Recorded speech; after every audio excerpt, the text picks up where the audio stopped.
அகிலம் டிவி நேயர்களுக்கு வணக்கம். இன்றைய பிரதான செய்திகள். முதலில் தலைப்புச் செய்திகள். இலங்கையை விட்டு வெளிநாடு செல்வோர் தொடர்பில் வெளியான அதிர்ச்சி தகவல். பல நாட்டு பிரமுகர்களை சந்தித்து ஜனாதிபதி அனுர. நாட்டு மக்களுக்காக போலீசாரால் புதிய வாட்ஸ்அப் தொலைபேசி இலக்கம் அறிமுகம். வீடற்றவர்களுக்கு அனுர அரசின் மகிழ்ச்சி தகவல். கம்பஹாவில் பல பகுதிகளுக்கு 10 மணி நேர நீர்வெட்டு குறித்து வெளியான அறிவிப்பு. கடல் அலையில் அடித்து செல்லப்பட்டு சிறுமி உயிரிழப்பு. வீதியை கடக்க முற்பட்டவர் விபத்தில் உயிரிழப்பு. ராஜஸ்தானில் விபத்து, 10 பேர் உயிரிழப்பு. இந்தோனேசியாவில் வலுவான நிலநடுக்கம். தொடர்பான விரிவான செய்திகள். அரசாங்க பல்கலைக்கழகங்களில் இலவசமாக பட்டம் பெறும் மாணவர்களில் 50% அதிகமானோர் பட்டப்படிப்பு முடித்தவுடன் இலங்கையை விட்டு வெளியேறுவதாக புதிய புள்ளி விபரங்கள் தெரிவிக்கின்றன. அவ்வாறு வெளியேறுவோர் மீண்டும் நாட்டுக்கு வருவதில்லை என ஒரு புதிய ஆய்வு வெளிப்படுத்தியுள்ளது. பேராதனை பல்கலைக்கழகத்தின் பேராசிரியர் வசந்த அதுகோரல மற்றும் லக்ஷ்மண் குமார் ஆகியோர் நடத்திய ஆய்விற்கமைய இந்த விடயம் தெரியவந்துள்ளது. விசேடமாக அறிவியல், விவசாயம் மற்றும் பொறியியல் துறைகளில் கற்ற மாணவர்களின் இடம்பெயர்வு மேலும் அதிகமாக உள்ளதாக கண்டுபிடிக்கப்பட்டுள்ளது. 2023ஆம் ஆண்டில் இலங்கை அரசாங்கம் பல்கலைக்கழக கல்விக்காக 87 பில்லியன் ரூபாய் செலவிட்டுள்ளது. இந்த பணம் வரி செலுத்துவோரின் மூலமாக நேரடியாகவும் பல்கலைக்கழகங்களின் சொந்த வருமானம் மூலமும் செலவிடப்படுகின்றது. ஒவ்வொரு பல்கலைக்கழக மாணவருக்கும் அரசாங்கம் ஆண்டுக்கு 4 லட்சம் ரூபாய் முதல் 1.4 மில்லியன் ரூபாய் வரை செலவிடுகிறது. இலவச கல்வி பெற்ற மாணவர்கள் இலங்கையை விட்டு சென்று விட்டால் அதற்கு அரசாங்க செலவினை திருப்பி செலுத்தும் ஒரு பொறுப்புணர்வு அவசியமாகும் என ஆய்வாளர்கள் தெரிவித்தனர். நாட்டை நிரந்தரமாகவோ நீண்ட காலத்திற்கு விட்டு செல்லும் பட்டதாரிகள் குறைந்தது 10,000 தொடக்கம் 15,000 டாலர்கள் வரை அரசாங்கத்துக்கு செலுத்த வேண்டும் அல்லது தங்கள் குடும்பத்தினருக்காக ஆண்டுக்கு 50,000 டாலர் வரை நாட்டிற்கு அனுப்ப வேண்டும் என ஆய்வாளர்களால் பரிந்துரைக்கப்பட்டுள்ளது. ஜனாதிபதி அனுரகுமார திசாநாயக்கவுக்கும் இலங்கைக்கான ஆஸ்திரேலிய உயர்ஸ்தானிகர் போல் இன்ஸ்டீபன்ஸுக்கும் இடையிலான சந்திப்பு நேற்று பிற்பகல் ஜனாதிபதி அலுவலகத்தில் இடம்பெற்றது. தனது பதவிக்காலம் நிறைவடைந்து இலங்கையை விட்டு வெளியேறும் போல் இன்ஸ்டீபன்ஸின் எதிர்கால செயற்பாடுகளுக்கு ஜனாதிபதி இதன் போது வாழ்த்து தெரிவித்துள்ளார். இந்நாடு எதிர்கொண்ட பொருளாதார நெருக்கடியின் போதும் அதற்கு பின்னரும் ஆஸ்திரேலிய உயர்ஸ்தானிகர் வழங்கிய ஆதரவை ஜனாதிபதி இதன் போது பாராட்டினார். மேலும் கடந்த காலங்களில் ஆஸ்திரேலிய ராஜதந்திரிகள் பலர் இந்நாட்டுக்கு விஜயம் செய்ததை நினைவு கூர்ந்த ஜனாதிபதி ஆஸ்திரேலியாவுக்கும் இலங்கைக்கும் இடையிலான உறவுகளை மேலும் பலப்படுத்துவதில் உயர்ஸ்தானிகர் வழங்கிய ஆதரவை பாராட்டினார். இந்நாட்டு சுற்றுலா, கல்வி மற்றும் தொழிற்கல்வி போன்ற துறைகளின் வளர்ச்சிக்கு ஆஸ்திரேலியா தொடர்ந்தும் ஆதரவளிக்கும் என்று ஆஸ்திரேலிய உயர்ஸ்தானிகர் தெரிவித்துள்ளார். ஜனாதிபதியின் செயலாளர் கலாநிதி நந்திக சனத்குமார் நாயக்க மற்றும் ஜனாதிபதியின் சிரேஷ்ட மேலதிக செயலாளர் ரோஷன் கமகி ஆகியோரும் இந்த சந்திப்பில் கலந்து கொண்டனர். அதேவேளை ஜனாதிபதி அனுரகுமார் திசாநாயக்கவிற்கும் இலங்கைக்கான மலேசிய உயர்ஸ்தானிகர் பத்ரி ஹீஷாம் பின் ஆதமுக்கும் இடையிலான சந்திப்பு ஜனாதிபதி அலுவலகத்தில் இடம்பெற்றது. இலங்கைக்கும் மலேசியாவுக்கும் இடையிலான நெருங்கிய உறவுகளை மேலும் பலப்படுத்துவது தொடர்பிலும் இதன்போது இரு தரப்பினரும் கவனம் செலுத்தினர்.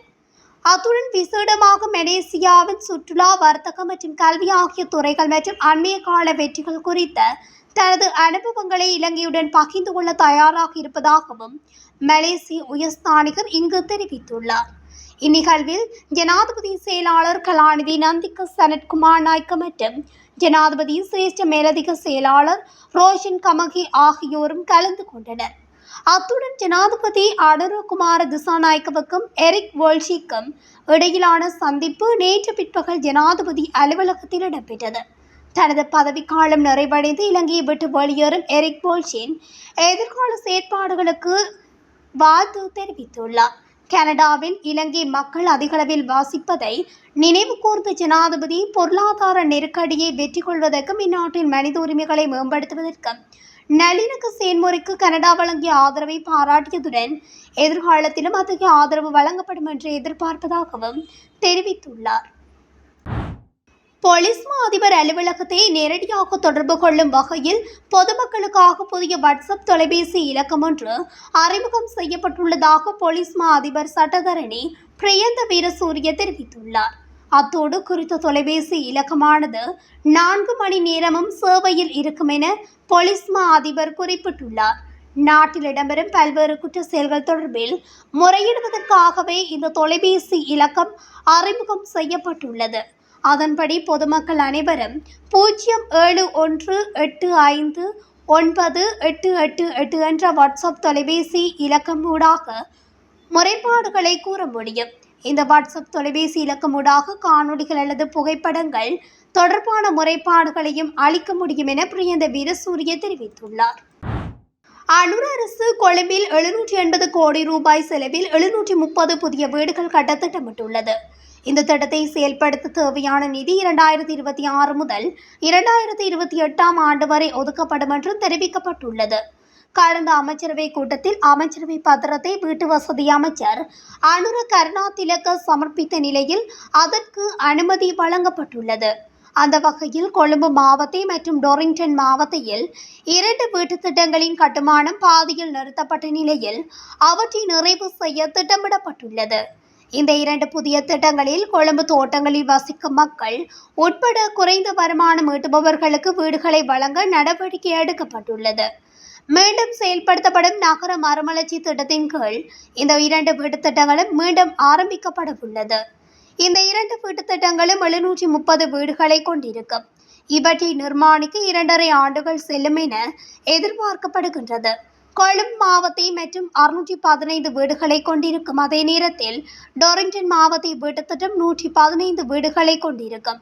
மீண்டும் செயல்படுத்தப்பட்ட நகர மறுமலர்ச்சி திட்டத்தின் கீழ் கொழும்பு பகுதியில் சுமார் 15,000 வீடுகளை நிர்மாணித்து குறைந்த வருமானம் பெறுபவர்களை வீடமைப்பு அமைச்சு குடியமர்த்தியுள்ளது.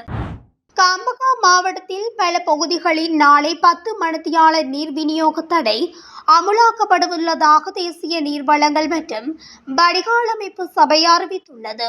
நாளை காலை 10 மணி முதல் இரவு 8 மணி வரை இந்த நீர் விநியோக தடை அமுலாக்கப்படும் என தெரிவிக்கப்பட்டுள்ளது. இதன்படி நிட்டம்புவ, கந்தகேன, மாபாகொல்ல, கஸ்தெனிய, பின்ன கொள்ளவத்த, கொளவத்த, கொரக்கத்தெனிய, ரன் பொகுனுகம வீடமைப்பு திட்டம், பெடலிய, அத்தனகல்ல, பஸ்யாள, ஊருபொல, திக்கந்த, மீவிட்டி கம்மான, பா இம்புல, மெடலான, பக்கல்ல, அவளவள, கலல்பிட்டிய மற்றும் எலமுள்ள ஆகிய பிரதேசங்களில் இந்த நீர் விநியோக தடை ஏற்படுத்தப்பட்டுள்ளது. தங்காலையில் உள்ள மடிலா கடற்கரையில் நடந்து சென்று கொண்டிருந்த 6 வயது சிறுமி அலைகளில் அடித்து செல்லப்பட்டு உயிரிழந்துள்ளதாக போலீசார் தெரிவித்தனர். குறித்த சிறுமியின் குடும்பத்தினர் தங்காலைக்கு சுற்றுலா சென்றதை அடுத்து உள்ளூர் விருந்தினர் விடுதியில் தங்கியிருந்துள்ளனர். இந்நிலையில் இந்த சம்பவம் நடைபெற்றுள்ளது. இந்நிலையில் இன்று இந்த சம்பவம் நடந்துள்ளது. குறித்த மாணவி கொழும்பைச் சேர்ந்தவர் என கண்டுபிடிக்கப்பட்டுள்ளது. நொச்சியாகம நிகபவ சந்தியில் நேற்று இடம்பெற்ற வாகன விபத்தில் ஒருவர் உயிரிழந்துள்ளார். புத்தளத்தில் இருந்து அனுராதபுரம் நோக்கி பயணித்த அதிசொகுசு பேருந்து மோட்டார் சைக்கிள் ஒன்றை தள்ளிக்கொண்டு வீதியை கடக்க முற்பட்டவர் மீது மோதியுள்ளது. இதில் பலத்த காயமடைந்த 54 வயதான அந்த நபர் நொச்சியாகம வைத்தியசாலையில் அனுமதிக்கப்பட்ட பின்னர் சிகிச்சை பலனளிக்காமல் உயிரிழந்துள்ளார். உயிரிழந்தவர் நொச்சியாகம மொரவக கந்த பகுதியைச் சேர்ந்தவர் என முதற்கட்ட விசாரணையில் தெரிய வந்துள்ளது. சடலம் தற்போது நொச்சியாகம வைத்தியசாலையின் பிரேத அறையில் வைக்கப்பட்டுள்ளது. சம்பவம் தொடர்பில் பேருந்து சாரதி கைது செய்யப்பட்டுள்ளதோடு போலீசார் மேலதிக விசாரணைகளை மேற்கொண்டு வருகின்றனர். ராஜஸ்தானின் தௌசா மாவட்டத்தில் இடம்பெற்ற வீதி விபத்தில் 10 பேர் உயிரிழந்துள்ளதாக இந்திய ஊடகங்கள் செய்தி வெளியிட்டுள்ளன. ராஜஸ்தானின் தௌசா மாவட்டத்தில் தேசிய நெடுஞ்சாலையில் லொரி மீது வேன் மோதி விபத்துக்குள்ளானதில் வேனில் பயணம் செய்த 7 குழந்தைகள் உட்பட 10 பேர் உயிரிழந்துள்ளதோடு மேலும் 22 பேர் படுகாயமடைந்துள்ளதாகவும் தெரிவிக்கப்பட்டுள்ளது. காயமடைந்தவர்கள் சிகிச்சைக்காக வைத்தியசாலையில் அனுமதிக்கப்பட்டுள்ளனர். இதில் சிலரது நிலைமை கவலைக்கிடமாக உள்ளதாகவும் இதனால் பலி எண்ணிக்கை அதிகரிக்கும் என அஞ்சப்படுவதாகவும் தெரிவிக்கப்பட்டுள்ளது. விபத்திற்கான காரணம் குறித்து போலீசார் விசாரணை நடத்தி வருகின்றதாகவும் தெரிவிக்கப்பட்டுள்ளது. இந்தோனேசியாவின் மேற்கு பப்புவா பகுதியில் இன்று வலுவான நிலநடுக்கம் பதிவாகியுள்ளது. ரிக்டர் அளவுகோலில் இது 6.5 பதிவாகியுள்ளது. இருப்பினும் இந்த நிலநடுக்கத்தால் சுனாமி அச்சுறுத்தல் இல்லை என்று பசிபிக் சுனாமி எச்சரிக்கை மையம் தெரிவித்துள்ளது. இத்துடன் அகிலம் டிவியின் இன்றைய பிரதான செய்திகள் நிறைவடைகின்றன. தொடர்ச்சியாக செய்திகளை அறிந்து கொள்ள அகிலம் டிவி ஊடகத்துடன் இணைந்திருங்கள். நன்றி, வணக்கம்.